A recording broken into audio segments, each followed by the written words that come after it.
menggunakan pesawat terbang memang sangat nyaman dan juga cepat. Namun saat berada di udara, para penumpang pasti merasakan adanya goncangan jika menabrak awan.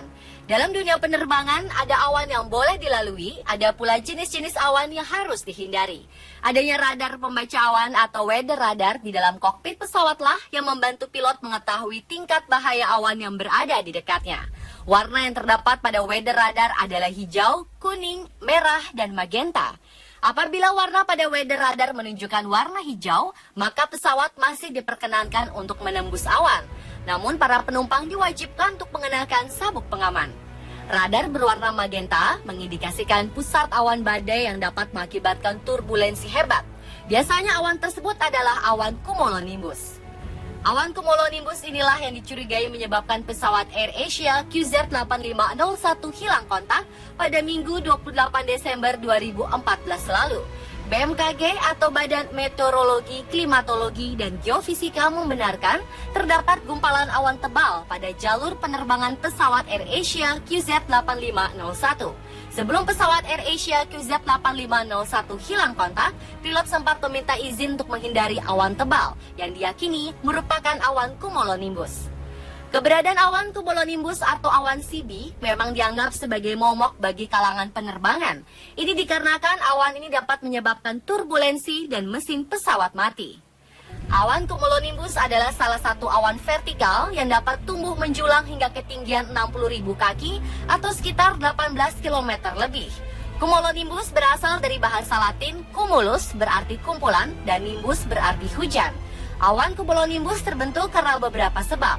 Namun yang paling umum adalah proses konveksi akibat pemanasan permukaan bumi oleh radiasi matahari dan kondisi atmosfer yang tidak stabil.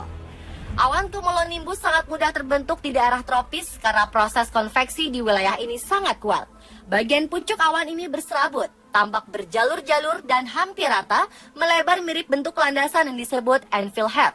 Dari awan inilah timbul berbagai fenomena cuaca ekstrim seperti badai tropis atau topan, badai petir, hujan es, tornado, hingga angin puting beliung. Ada beberapa hal yang membuat awan ini dinilai sangat berbahaya bagi dunia penerbangan. Yang pertama adalah proses vertical draft atau gerakan vertikal udara yang terjadi di dalam awan. Gerakan ini dapat naik atau turun. Goncangan yang kita alami saat pesawat berada di dalam awan juga disebabkan karena vertical draft. Hanya saja pada awan cumulonimbus proses ini jauh lebih kuat sehingga turbulensi yang dihasilkan dapat menghempaskan pesawat dan terjebak di dalamnya. Faktor lain yang membahayakan pesawat cumulonimbus adalah partikel es awan cumulonimbus. Hujan es bisa terjadi dan dapat menyebabkan kerusakan parah pada badan pesawat. Pada beberapa kasus, es yang masuk ke mesin pesawat juga bisa menyebabkan mesin mati dan memberikan masalah cukup serius bagi pilot. Es juga pernah menyebabkan tragedi penerbangan, yaitu jatuhnya pesawat Air France 447 di bulan Juni 2009 di Samudra Atlantik. Selain itu, partikel-partikel es awan cumulonimbus membuat awan ini menjadi awan yang paling sering menghasilkan petir. Tentunya, petir ini dapat mengacaukan sistem kelistrikan dan navigasi pesawat. Awan cumulonimbus menciptakan petir melalui jantung awan. Petir yang berada di jantung awan bisa menimbulkan curah hujan tinggi dan angin kencang. Petir ini biasanya menghilang setelah 20 menit. Namun jika terdapat energi matahari di atmosfer, petir bisa makin banyak dan berlangsung hingga hitungan jam. Sambaran petir memang tidak mampu menghancurkan pesawat jenis A320, namun berpotensi mempengaruhi dan merusak sistem navigasi. Kilat juga mampu membuat pilot mengalami disorientasi dalam sejenak. Cumulonimbus juga merupakan satu-satunya awan yang dapat menghasilkan muatan listrik tornado atau puting beliung.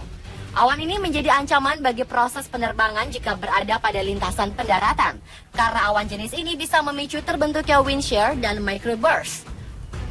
Wind shear merupakan perubahan arah dan kecepatan angin yang terjadi tiba-tiba, sementara microburst adalah angin yang menghempas ke bawah dan turun ke tanah yang menyebabkan perbedaan atau penyimpangan angin yang kuat. Microburst mampu menghasilkan angin lebih dari 100 miles per hour dan bisa menyebabkan kerusakan antara pesawat terbanting ke bawah.